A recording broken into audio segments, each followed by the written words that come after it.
So nice to meet you. Hello. Hello. Hi. Wait, So, do I get to call you Moohoodles? yeah, you can call me Moohoodles or Moo.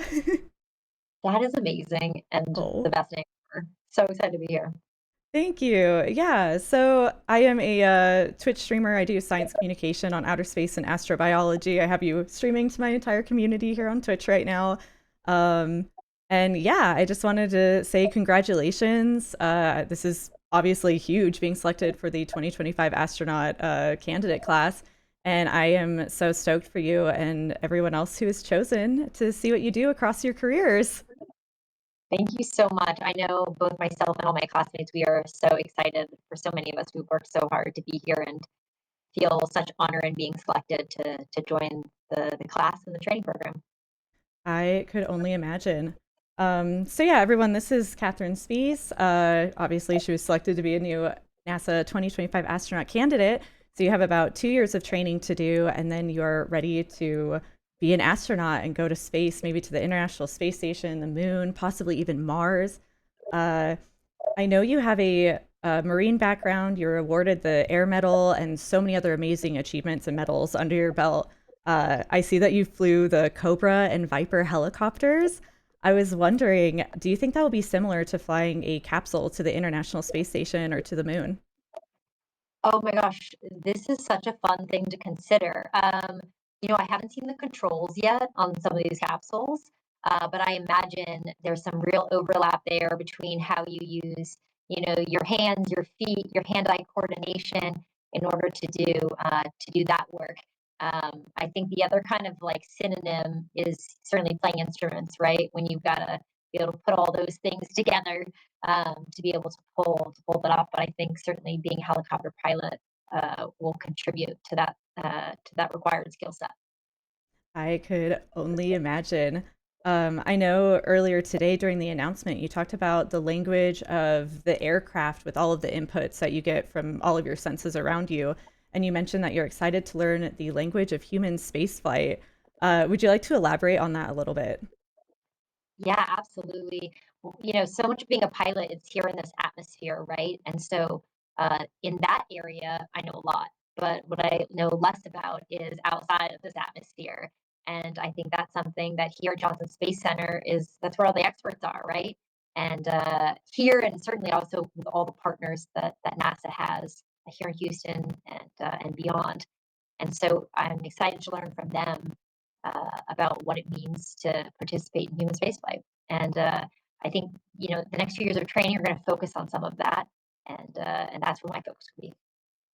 Oh, that's so exciting. I can't wait to see how you hone your skills from being a pilot and all of the experience you have into becoming an astronaut. So exciting.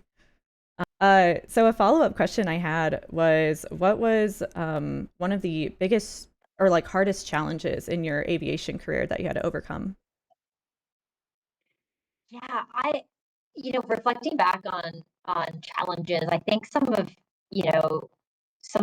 things you start to think about is like how you built resiliency. And I think for me, it actually started probably when I was a young kid riding bikes around the neighborhood with my brother, and he was older than me, and so certainly a little bit faster, a little bit bigger. And um, I attempted to join his little bike gang, but I was not able to hit the jumps or to like go as fast, and so I was taking a lot of falls, and I think my mom was a little bit concerned with how many scrapes and bruises I had, but it really like teaches you just like get back up, try again, and it's really about the trying that matters, right?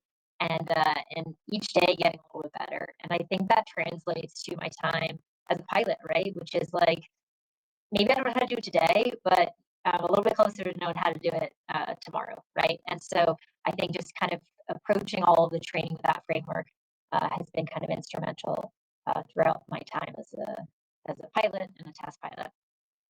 Oh, that is awesome. I love that. It really speaks to hard work and perseverance kind of paying off. That leads me to my next question. I know a lot of children dream of becoming astronauts. Did you have the same aspirations as a child, or is that something that came later in life for you? What did inspire you to apply to be a NASA astronaut? yeah, I wasn't always in these shoes, right? But I definitely wanted to get into them. And so my first exposure to NASA was definitely through the shuttle program and getting to see the shuttles, on TV, see them launch. And then I was very lucky growing up in Southern California to get to go to a couple shuttle landings. And I think that when you see that live, it's pretty inspiring, and you see what's happening, and you just like wonder, like, what does that take? Like, what does it take for me to be in that ecosystem, to be that person? And then to, over time, start to ask more questions, ask your science teachers, ask your parents, what are the types of jobs people have? And you start to learn that NASA is a lot of engineers, certainly scientists too. And that's the base that you learn. But then you're like, oh my gosh, there are so many people doing so many things that enable human spaceflight, right? It's not just engineers and scientists, it's people that are experts in geology and language and every other field you could even imagine. And so then it just becomes like what you're curious about and where you want to spend your time and energy and where you're excited to study. And so for me, it was being inspired and then staying curious over the years and excited about all the things that I still had to learn. Oh, I love that so much. Something that's so important to me is making sure that everyone knows there's so many different avenues to get into space or to work at NASA. So I love that. I know you have a background, a bachelor's degree in chemical engineering and a master's in design engineering. How do you think those skill sets will help you when you become a NASA astronaut? I love the applied sciences. And so math and physics, like incredible. The engineering is about the solving of the problems, right? And so Mhm. I love being able to be in a group or at a table, thinking about a problem, trying to identify what it is you're trying to achieve, and then coming together and making that happen. And that's what engineering for me is all about. And one thing that's super amazing about NASA is getting to do that, right? So much of this is in applied science, and getting to be in that ecosystem is going to be pretty special. I think it is. I know you have to do about 2 years of training before you officially become an astronaut, including diving in the neutral buoyancy lab, flying the T-38 supersonic jet, and so much more. What are you most looking forward to in training?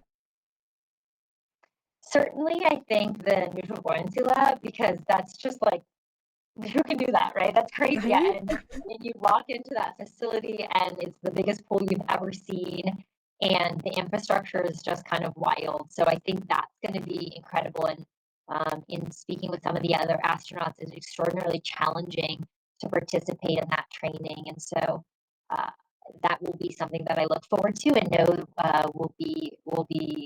will require some grit.